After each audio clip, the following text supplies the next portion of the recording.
माननीय हेमंत जी भट्ट साहब को हम हृदय से सैल्यूट, और उनकी धर्मपत्नी वंदनीय वनीता दीदी को हृदय से सैल्यूट है, जिन्होंने एक धर्म निभाने के लिए सर्वस्व समर्पण कर दिया मिशन के लिए, घर भी मिशन को सौंप दिया, और इसके संस्थापक हैं। एक इतनी अच्छी टीम है।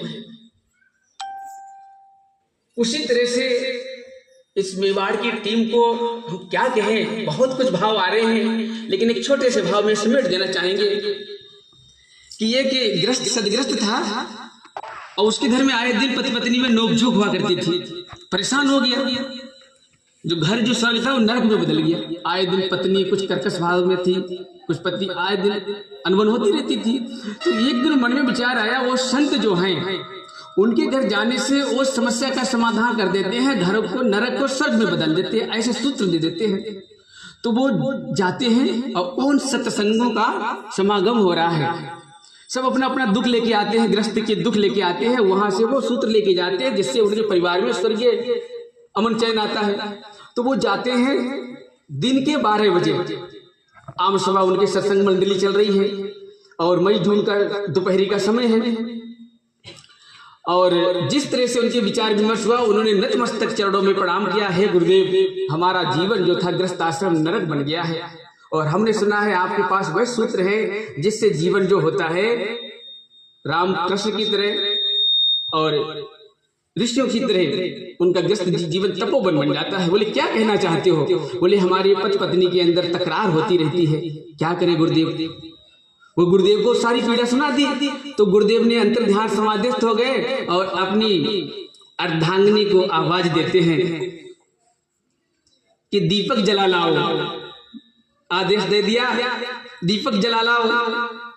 और 12 बजे दिन के मई जून का समय है। अब आप जानो मई जून में दीपक क्यों जलवा रहे हैं? आज की हमारी पत्नी कहेंगी क्या क्या क्या हो गया तुम्हें? 10 बात सुनाएगी, क्या हो गया तुम्हें, क्या करोगे? जैसे आवाज दिया दीपक जला लाओ, वहां से 1 सेकंड में दीपक जलता हुआ, हे स्वामी आपका आदेश शर्माते, और दीपक जला के रख के चली गई। अब उनको तो समस्या का समाधान हो मिल गया। अब उन्होंने कहा गुरुदेव हम क्या सोच के आए थे, हम तो अपना दुखड़ा लेके आए थे, समस्या का समाधान खोजने आए थे। आपने बताओ दोपहर के 12 बज रहा है, चारों ओर प्रकाश फैला हुआ है, और आप पत्नी का इसमें दीपक से हमारा इसमें क्या संबंध है? तो उन्होंने कहा जिस घर में पति पत्नी के अंदर इस तरह का सामंजस्य होगा, किंतु परंतु असमंजस का शब्द ही नहीं होगा। उन्होंने आदेश दिया, उनकी धर्मपत्नी ने ये भी नहीं पूछा, हे स्वामी दिन के 12 बजे दीपक की क्या जरूरत है, आप क्यों, क्या मूर्ख हो, क्या पागल हो गए हो? लेकिन तुरंत उनके आदेश का पालन किया, दीपक आ गया। और वो जो थे वो संत कबीर थे, जो परम पूज्य गुरुदेव के प्रथम अवतार के रूप में आए थे।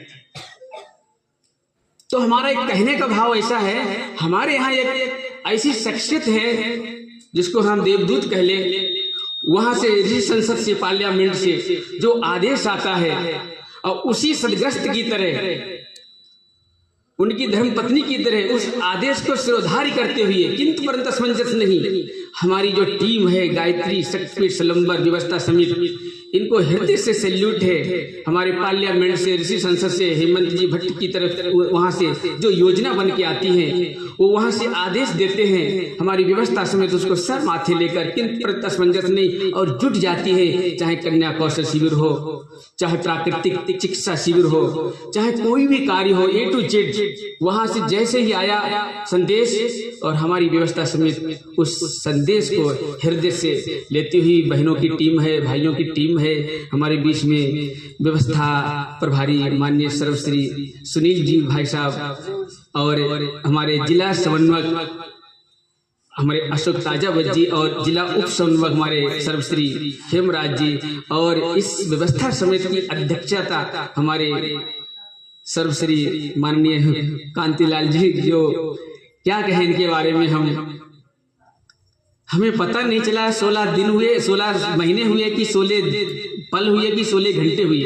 ये 16 महीनों में पता ही नहीं, इतना प्यार इतना स्नेह है, अब हमारे पास शब्द ही नहीं है। आज भाई साहब की टीम सलूम्बर मेवाड़ वासियों को हम हृदय से अभिनंदन नमन करते हैं। और फिर कभी योग होगा, कोई प्रारब्ध होगा तो प्रयास यही करेंगे फिर आप लोगों के बीच में।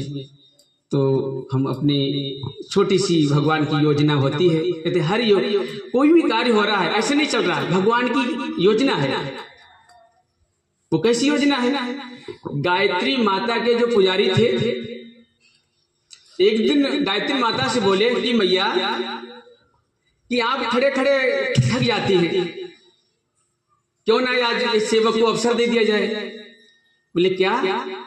बोले माता जी ने सोचा इन्होंने सेवा तो खूब की हमारी है, आज तक कभी मांगा ही नहीं, लेकिन आज इसके दिमाग में क्या आया कि माता जी आज मेरी जगह आप ले लें और आपकी जगह मैं ले लूं, कैसा रहेगा? भगवान का विग्रह बोला, चाहे भगवान कृष्ण रहे हो, चाहे गायत्री माता, चाहे भगवान राम, चाहे बालाजी, बोले आज आप खड़े खड़े थक जाते हैं और क्यों ना आज आप विश्राम कर लें और आपकी जगह हम आ जाएं। बोले ठीक है भाई, बातें टालो, भक्त की परखो सच्चा है। बोले ठीक है आ जाओ। तो भगवान की जगह वो भक्त खड़ा हो गया और भक्त की जगह भगवान आ गया। बोले एक शर्त है बेटा, तुमने खूब सेवा की है लेकिन सारी प्लानिंग पहले से है, खूब निर्धारित सारी प्लानिंग पहले से ही, आपको कुछ बोलना नहीं है, आपको कुछ भी बोलना नहीं है। बोले ठीक है मंजूर। भगवान चले जाते हैं। अब जैसे ही भगवान चले गए और एक भक्त आते हैं दर्शन करने के लिए, सभी आते हैं दर्शन करने के लिए, और उन्होंने जैसे माता जी के भगवान कृष्ण के चरणों में साष्टांग दंडवत किया और उनके पर्स जो था बटुआ पैसे वाला, बटुआ नीचे गिर जाता है।